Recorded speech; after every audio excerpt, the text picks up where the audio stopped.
우리가 이제 당뇨병이 있는 분들은 빵을 먹으면 된다 안 된다 어떻게 생각하십니까? 안 된다. 우리가 미국이나 유럽에 있는 분들은 주식이 빵인데 그 사람들은 뭐 먹고 살아요? 밥 먹으라 그래요?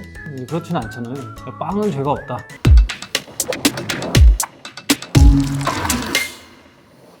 우리는 첫 방송이니까 첫 빵에 대해서 한번 얘기를 해보는 게 좋겠죠. 많은 시청자 여러분들께서 이 내용을 보고 많은 도움이 되시고 앞으로도 계속 열렬한 팬이 되셨으면 좋겠다는 그런 마음가짐을 가지고 오늘 한번 열심히 한번 해보도록 하겠습니다. 우리 채널은 내분비 관련 질환이고 그 중에서도 가장 중요한 것은 이제 당뇨병 분야가 되겠습니다.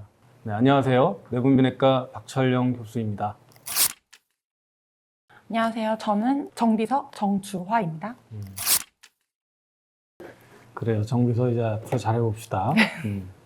오늘은 첫 빵에 대한 내용을 갖다가 가지고 이제 논의를 할 건데요. 당뇨병이 있는 분들은 빵을 먹으면 된다 안 된다 어떻게 생각하십니까? 안 된다. 그러면 우리가 미국이나 이런 유럽에 있는 분들은 주식이 빵인데 그 사람들은 뭐 먹고 살아요? 밥 먹으라 그래요? 그렇지는 않잖아요. 빵은 죄가 없다. 어떤 빵이냐가 훨씬 더 중요하다 이렇게 생각하면 되겠고, 미국 당뇨병 협회에서는 이제 어떤 걸 권고를 하냐면 통밀빵 또는 통곡물빵을 먹으면 좋겠다고 이제 권고를 합니다. 우리 개념으로는 뭐냐면 쌀 그리고 현미 이런 개념이라고 생각하면 돼요. 우리가 현미는 이제 그냥 쌀하고 다른 게 뭐예요? 쌀은 이제 도정을 하니까 이쁘게 깎았죠. 그러니까 겉에 이제 딱 도려내서 없애지잖아요. 먹으면 뭐 굉장히 순수한 맛은 나지만 거친 맛이 없고 거기에 들어있는 여러 성분들에 우리가 이제 즐길 수 있는 기회가 없어지는 거죠. 또 한 가지 중요한 게 뭐겠어요? 이제 우리가 이런 섬유소나 이런 거친 음식을 먹게 되면 포화가 돼서 혈당을 만들고 그 혈당이 이제 우리가 사용하는 데까지 시간이 굉장히 오래 걸리는 거예요. 그러면은 어떻게 되겠어요? 혈당이 올라가는 곡선이 서서히 올라가겠죠. 그렇죠. 그렇기 때문에 우리가 이제 보통의 경우에 당뇨병이 없는 사람한테도 이게 뭐냐면 우리의 췌장에서의 인슐린 자산을 이제 아껴서 쓰는 방법이기도 하고, 또 당뇨병 있는 분들한테는 원래 재산이 별로 부족하고 없잖아. 그렇기 때문에 더 이제 없는 재산을 잘 쓸 수 있는 방법이기도 하거든요. 이제 그렇기 때문에 이런 빵, 그 다음에 이러한 음식을 갖다가 선택하는 기준을 꼭 가지고 있으면 좋겠다. 정제된 밀가루를 가지고 흡수가 빨리 되면 어떻게 해요? 혈당이 어떻게 돼요?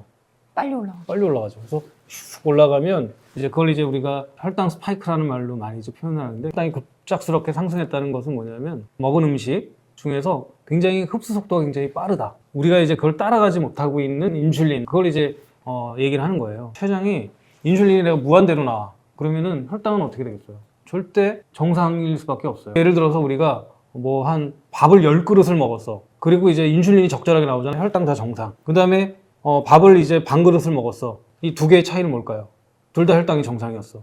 음식의 양이죠. 그러니까 총 칼로리가 차이가 나는 거죠. 혈당은 정상이지만 10그릇을 먹은 애들은 뚱뚱해지겠지. 점점 체중이 늘어나게 돼 있는 거예요. 차로 생각하면 차가 점점 무거워지면 어떻게 돼요? 차가 안 나가지? 성능이 맞아요. 떨어지는 거하고 똑같아요. 초반에는 혈당이 정상이라 하더라도 시간이 지나면 더 문제가 생기게 되는 거죠. 이런 혈당 스파이크에 대한 문제, 그러니까 식후혈당에 대한 문제는 결국은 하나의 문제가 아니라 여러 가지 문제를 같이 끌고 들어오게 돼 있어요.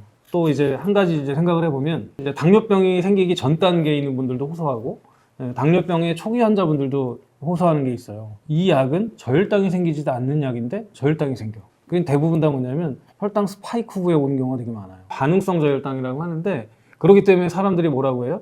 심한 공복감, 그 다음에 뭔가 땡긴다, 그러면서 이제 뭔가 먹으려고 하는 상황이 생기는 거죠. 그건 이제 스파이크 후에 고인슐린 혈증에 의해서 나타나는 하나의 현상일 수 있어요. 그런 것들은 이게 내가 에너지가 부족하다가 아니라 앞에 먹은 음식이 문제가 있기 때문에 뒤에 그런 결과가 생겼다는 그런 이제 생각을 가지고 앞에 음식을 조절해야 돼요. 공복 혈당에 대해서 본격적으로 좀 알아봐야 되는데 좀 잠깐 쉬었다 할까?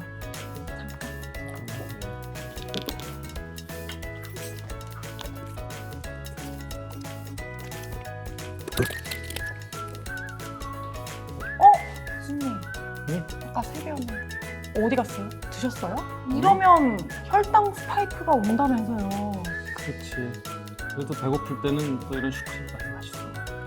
그래도 아까 여러 가지 내용들을 잘 숙지하고 있는 혈당 스파이크도 알고 오늘 잘 배웠네. 잘 배웠어. 공복 혈당은 아무것도 먹지 않은 상태를 얘기하잖아. 그러면은 몇 시간 정도 밥 먹어야지 공복 혈당. 왜 이제 공복 혈당 검사가 왜 중요하냐?